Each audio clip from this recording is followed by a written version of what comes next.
Here are some tips on using the KS31 kitchen scale from Beurer. Pay attention to the instructions for use and safety notes.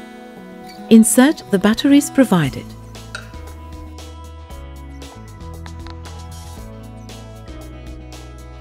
Set the unit of measurement you would like displayed, gram or pound. Switch on the device using the on-off button. Wait until 0 is displayed. The scale is now ready for use. Press the tare button to set the weight display to 0 when weighing.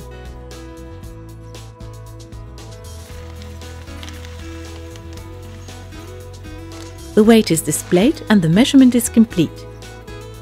Switch off the device. The device switches off automatically after 3 minutes. We hope you enjoy using your new kitchen scale from Beurer.